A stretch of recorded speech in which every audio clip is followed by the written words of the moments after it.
그래서 아까 계략적으로 설명을 한 내용들을 이제 그래프로 잘 표현을 할 건데요. U를 헷갈리니까 위에서는 쓰지 맙시다. 얘는 K라고 하거든요. K가 파수인데 뭐 대충 이런 식으로 이해하시면 돼요. 그러면 우리가 아까 제일 먼저 어떤 그 메쉬를 지났을 때, 철망을 지났을 때, 그때는 발생하는 이 에디들이 되게 어떻게 됐을까요? 크기가 비슷하겠죠. 어차피 다 똑같은 크기의 철망을 지났기 때문에 똑같은 크기들로 비슷하게 생길 거고, 그 다음에 우리가 앞 챕터에서 배웠던 것 같이 비슷한 크기, 같은 크기의 에디들은 비슷한 시간 스케일을 가질 거예요. 주기가. 주기도 비슷할 거고. 그러니까 시간 공간적으로 되게 균일한 애들만 생기기 때문에 특정한, 이게 파수인데 특정한 반지름이라고 보면 돼요. 저기 길이 스케일로 특정한 값에 길이 스케일로 특정한 값 영역에 난류가 갖는 운동 에너지가 집중이 될 거예요. 2분의 1 U 제곱이니까 난류 운동 에너지잖아요. 근데 우리 여기 점 찍는 거 뭐라고 배웠어요? 레이놀즈 디컴포지션에서 그렇죠? 시간에 따른 변화 성분이잖아요. 왜냐하면 난류에서는 평균 속도 못지않게 중요한 게 속도의 변동량이거든요. 속도의 변동량에 대한 에너지예요, 얘는. 속도의 변동량에 대한 에너지를 봤을 때 걔가 특정한 크기에서만 집중이 되어 있겠죠, 당연히. 아까 그 어떤 균일한 사이즈의 망을 지난 뒤의 유동이니까. 근데 이게 스테이지 1이고 스테이지 2에서는 어떻게 될까요? 에너지가 작은 애들로 전달이 될 거잖아요. 작은 애들로 전달이 되는데 이 전체 에너지의 넓이는 어떻게 돼요? 우선 안 변해야죠. 에너지 한번 공급받았으니까 얘가 나중에 에너지 캐스케이드를 따라서 정말 작은 데까지 가기 전까지는 안 줄어야 돼요. 근데 그럼 좀 생각을 해보면은 얘가 그림이 어느 쪽으로 얘가 좀 변동을 할지 스테이지 2에서 우선 아까 얘기했던 것 같이 에디가 한번 생겼으면 와가 생겼으면 걔는 걔보다 큰 애를 만들어요, 작은 애를 만들어요? 작은 애. 그럼 R이 큰 값, 작은 값? 작은 값이겠죠. R이 작으면 K는 커질 거예요. 그 다음에 이 면적은 아직 에너지 캐스케이드가 시작되기 전까지는 일정하다고 하니까 얘보다는 범위가 넓어지긴 할 거고 다양한 크기에 대해 적용될 거니까. 그 다음에 전체적으로는 오른쪽으로 좀 이동을 해야겠죠. 작은 에디들로 구성되어 있으니 이런 식으로 될 거예요. 그 다음에 얘는 어디서 끝날까요? 이 그래프는 원래 우리가 그냥 생각 없이 그리면 저기까지 쭉 늘어질 것 같은데 더 상관없는 데가 에타분의 1. 에타라는 게 우리가 뭐라고 정의를 했었냐면은 점성하고 관성이 같은 크기가 되는 데잖아요. 그때는 뭐가 발생해요? 에디가 갖는 운동 에너지가 점성 때문에 열 에너지로 바뀌기 시작하잖아요. 그러니까 얘보다 작은 애는 있기가 뭐 절대 없다고 못하겠지만 있기가 힘들겠죠. 왜냐하면 이쯤 되면은 에너지가 다 뭘로 바뀌어요? 열 에너지로. 다시 얘기하지만 얘하고 얘 면적은 처음에는 같아요. 근데 좀 더 진행하면은 어떻게 되겠어요? 다 여기서 열 에너지로 빠지기 시작하니까 이 면적 자체도 좁아지겠죠. 그 다음에 이게 책에서는 좀 거꾸로 해놓은 것 같은데 더 작은 쪽으로 이동을 하거든요, 에너지가.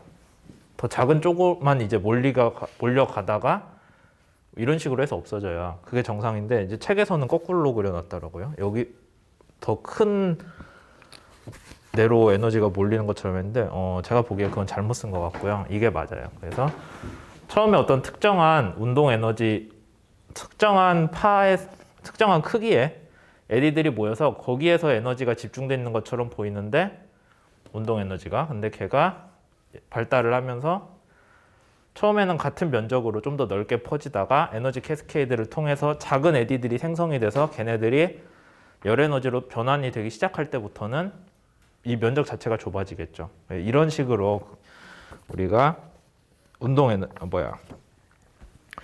난류의 운동 에너지가 변화가 된다라고 얘기를 할 수가 있어요. 물론 실제 난류에서는 얘가 계속 에너지가 끊임없이 공급이 되고 마찰을 통해서 아까 우리 얘기한 경계면 같이 경계층에서 같이 에너지가 끊임없이 공급이 되고 끊임없이 나가기 때문에 한번 생긴 게 없어지는 그런 현상을 보기는 어려워요, 당연히. 하지만 기본적으로 이렇게 발생하는 것들이 계속 끊임없이 가고 있다라고 이해를 하시면 좋겠죠. 그래서 우리가 저번 시간에 배웠던 내용들을 가지고 조금 더 비슷하게 하자면은 우선 운동 에너지가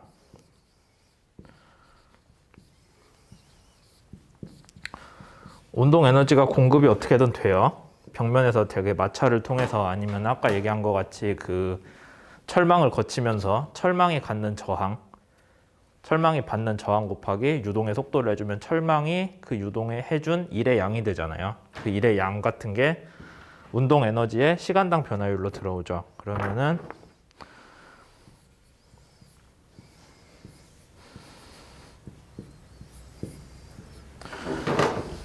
난류 운동 에너지에 난류 속도 변화량에 제곱을 해줬습니다. 난류의 운동 에너지예요. 걔가 시간에 따라 변하는 거랑 같겠죠. 운동 에너지에 공급이 됐으니까 얘밖에 없다고 하면은 얘는 스케일이 정확한 값은 아니고 이런 식으로 나올 거고 얘는 우리가 난류에서 t를 어떻게 정의한다고 했어요? 따로 구할 방법이 없으니까 u분의 l로 바꾼다고 했죠. l은 우리가 난류에서 기대하는 가장 큰 에디의 시간 스케일. 그 다음에 u는 우리가 제일 큰 에디에서 기대하는 속도 스케일. 뭐 배의 속도일 수도 있고 얘는 배의 길이일 수도 있고 그 정도 스케일이라는 거죠. 하면 뭐가 돼요? u가 또 올라가니까 이렇게 되겠죠? 그래서 얘가 결국엔 뭘로 간다고요? 이만한 스케일로 열 에너지로 빠져야 된다라는 게 책에서 하고 있는 얘기죠.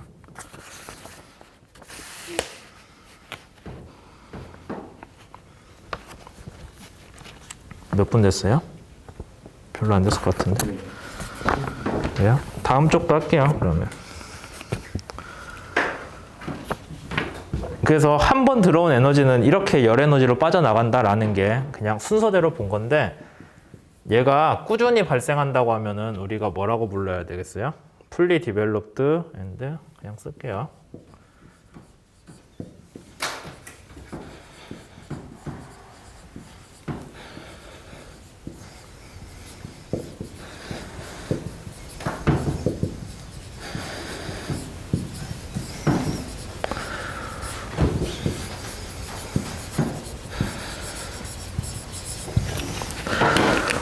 완전히 발달되고 그 다음에 통계적으로 스테디한 난류다라는 개념이 나와요.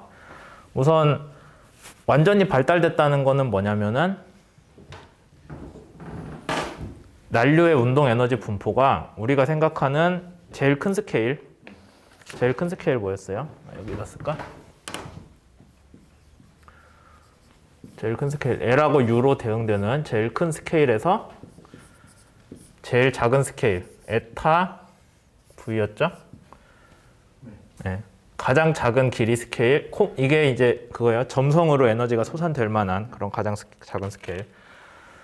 여기서 여기까지 전부 다 분포되어 있는 게 풀리 디벨롭트 완전히 발달됐다라는 거고요. 그 다음에 난류 자체는 근본적으로 스테디할 수는 없어요. 시간에 따라 변화를 해야 난류라고 정의를 했는데 시간에 따라 변화가 안 하는 게 스테디잖아요. 그래서 난류는 언스테디인데 근데 그렇다고 그냥 언스테디다라고 할 수는 없으니까 길게 두고 봤을 때 오랜 시간 동안 평균을 냈을 때 그 평균이 변하지 않는 그러니까 지금부터 10초까지 평균 냈어요. 그 다음에 10초에서 20초까지 평균 내고 그렇게 했을 때 평균들끼리 변화량이 없다라고 하면은 우리가 통계적으로 스테디하다 정도로 얘기를 할 수가 있겠죠. 그러니까 그런 터뷸런스를 다뤄보자는 거예요. 그러면 이게 얘는 뭐냐면은 시간에 따라서 순간 이 흔들리는 건 변하는데 시간에 따른 평균을 냈을 때는 변하지 않겠다. 그 다음에 우리 앞에서 철망 뒤를 지난 애들 같이 얘가 이렇게 변해가는 과정이 없다. 왜냐하면 꾸준하게 제일 큰 스케일에서 제일 작은 스케일까지 AD를 다 포함하고 있을 테니까. 그런 거에 대해서 생각을 해보자라는 거죠. 그렇게 됐을 때 들어온 운동 에너지는 꾸준하게 이 스케일로 나가고 있죠. 열 에너지로. 들어온 만큼 나가줘야 얘가 계속 발생을 할 수가 이게 계속 유지가 되잖아요. 들어온 것보다 많이 나가도 안 되고. 그러니까 완전히 발달됐고 시간에 따라서 평균이 변하지 않아야 되기 때문에 걔의 입실론 에너지 디스트럭션이라고 합니다. 말 그대로 들어온 에너지가 빠져나가는 정도예요. 걔는 뭐에 비례한다고 되어 있어요? 우리가 크게 대문자 파이를 쓰는데 걔는 시간에 따른 난류의 운동 에너지의 변화량이겠죠. 그냥 운동 에너지 양이라고 쓰는 게 아니라 시간에 따른 변화량이 얘로 꾸준하게 대충 오더를 봤을 때 이런 식으로 정리가 되기 때문에 이만한 오더로 계속 나간다는 거예요. 저기에 비례한 크기로. 그게 에너지 디스트럭션의 개념이고, 그 다음에 우리가 얘는 큰 스케일에서 봤을 때고 U랑 L로 표현되는 큰 스케일이고, 저번 시간에 배웠던 게 점성으로 인한 소산인데 이것 정리를 해주면 뭐가 나왔냐면은 이게 나왔어요. 그러니까 여기는 키네틱 에너지 인풋이고, 그 다음에 여기는 뭐예요? 열 에너지로 나가는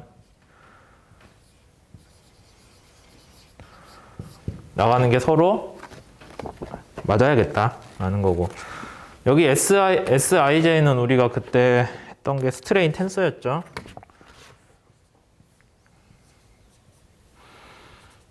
뭐 어떻게 쓰든 상관없으니.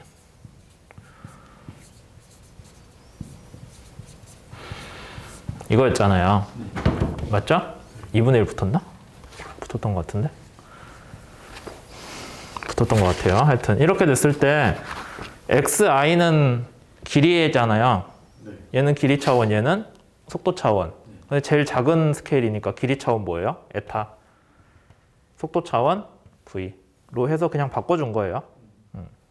그렇게 해서 했죠, 우리가.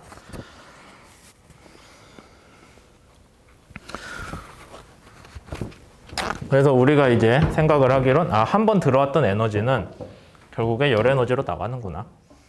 열 에너지 나가는 양은 이거다라는 건데, 그러면 우리가 매크로 스케일, 이 눈으로 보이는 큰 스케일에서 에너지 들어오는 건 이 정도로 들어온대요. 얼마나 될까? 그러면 뭐 배에 대해서 생각해 볼까요? 그러면 배가 뭐 얼마로 갈까? U 한 20노트라고 하면 10m/s. 그 다음에 L 한 100m 합시다. 네. 하면 얼마예요? 에너지 들어오는 게 10. 단위 그냥 신경 쓰지 마요. 뭐 정확한 것도 아닌데. 그 다음에 얘 한번 봅시다. 우리 눈은 잘 알고 있는 10의 마이너스 6승이고, 그 다음에 V랑 N은 사실 잘 모르겠죠. 알 수는 없는데, 뭐 원래는 그 우리 일장에선가 해가지고 여기에 대해서도 각각 구하는 거 배우긴 했는데, 그냥 그런 거 감안 안 하더라도 합쳐서 누분의 V가 얼마쯤 돼야겠어요? 대충 10의 3.5제곱 정도 될 것 같아요. 맞아요? 10의 3.5제곱 하면 얘가 10의 7제곱이고 이거 하면 10대잖아요. 그러니까 대충 이 정도 오던 나와야겠죠.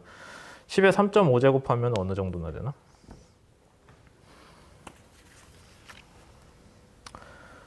뭐 많이 작겠죠? 많이 크겠죠? 10의 3제곱 하면 1000이니까 뭐 한 3000 정도 되겠네. 그러면은 얘가 3000이 되려면 둘 중에 누가 더 크다는 거예요?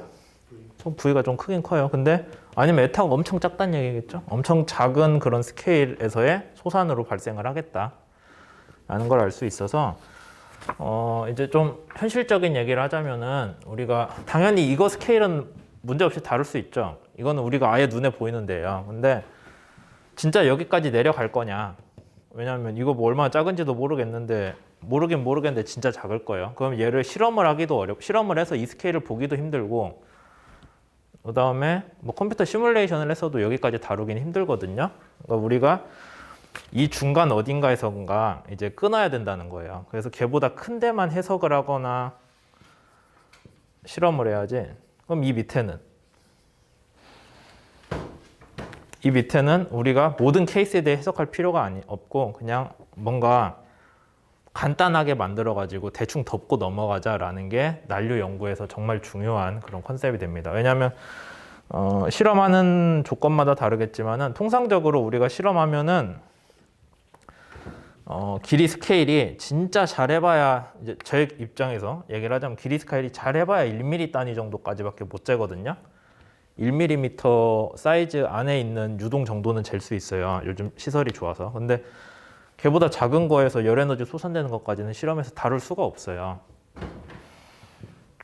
그러니까 우리가 적당히 여기서 자르고 그 위에 애들을 다루는 거지 여기는 못해요. 컴퓨터 시뮬레이션도 하라면 여기까지 할 수 있겠지만 컴퓨터 양이 너무 많이 필요하기 때문에 계산량이 그래서 거기까지 실제로 하지도 못하는 거죠. 그래서 우리가 이번 장에서 다루는 거는 그럼 이게 대충 어디까지 해서 나오겠냐, 얘를 대충 어떻게 구하겠냐라는 거 얘기를 할 거예요. 몇 분 됐어요? 자르고 갈게요.